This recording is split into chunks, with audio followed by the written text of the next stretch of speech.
I grew up about 20 miles from here in Levittown, Pennsylvania, in an area a new book describes now as a place where you do not want to be and where you'd leave if you hit the lottery. Drama High tells a story that you know. The story of people who succeed time and time again, year after year, despite a prevailing culture of failure and economic forces that work against them. At Drama High, Harry Truman High School, those people are students who produce serious high school theater better than every other high school in the nation.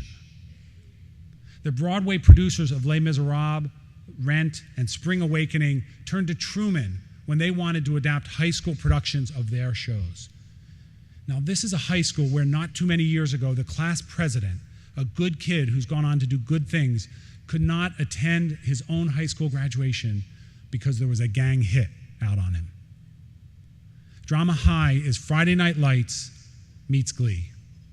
And it was written by a good high school friend of mine who is here with us today. Please welcome Mike Sokolov.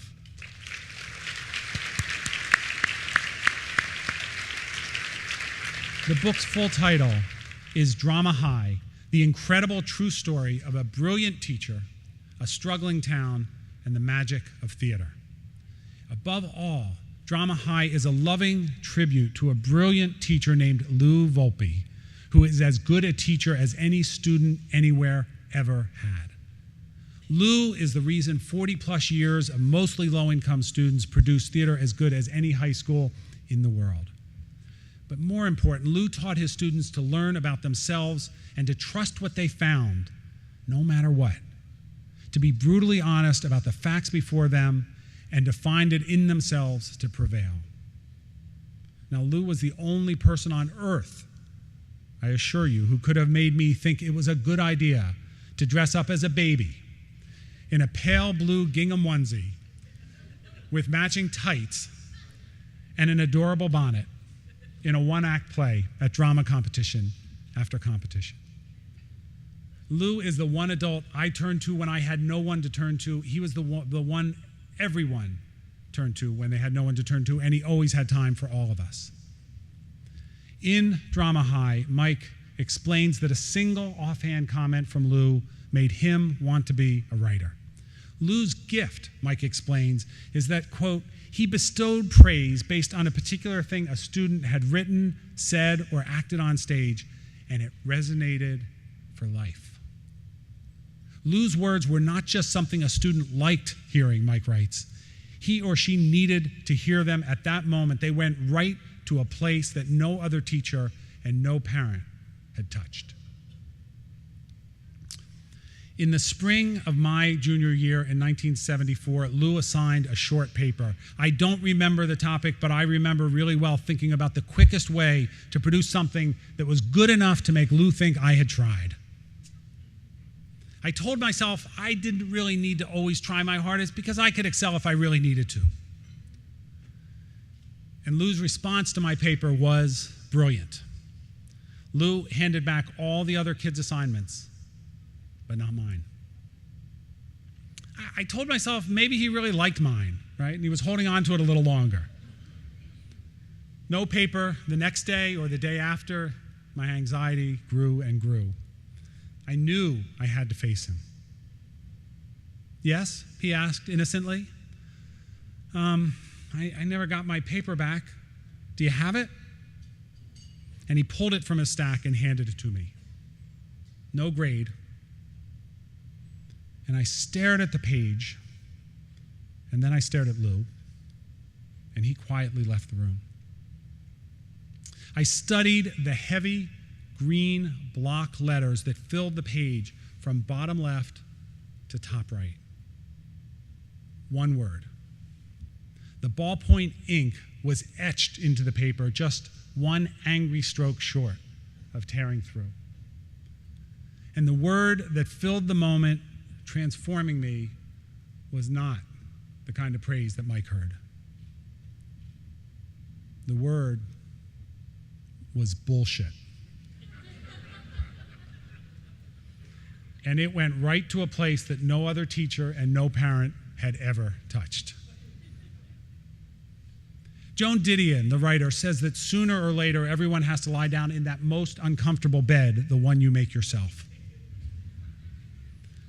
The next day, I approached Lou in pain and fear and embarrassment. "Yes?" he asked. "Lou," I pleaded, "can I try again? Can I?" But I had no words. No words. "Of course," he said, without accusation or judgment or smile.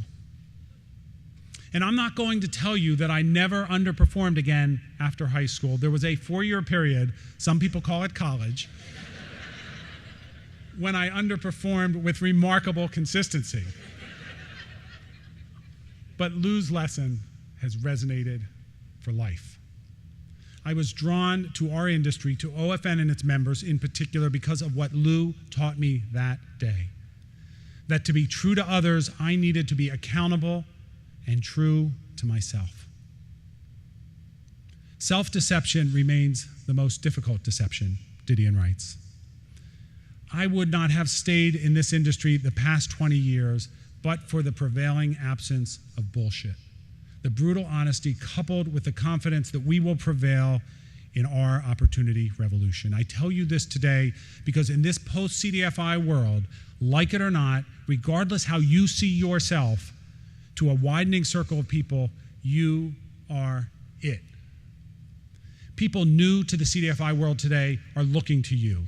They trust you to lead them, to teach them, and to join them without artifice, deception, or bullshit. They believe you carry the torch of excellence and justice. They test the strength of your convictions, the bonds of your commitment, and the purity of your passion because they rely on your judgment not to cross the wrong line. People outside the field are drawn to you. Media and policymakers look at you with jaded hope. They want to believe that you are for real. They are inclined to trust that you are, but they have been betrayed by false promises too many times.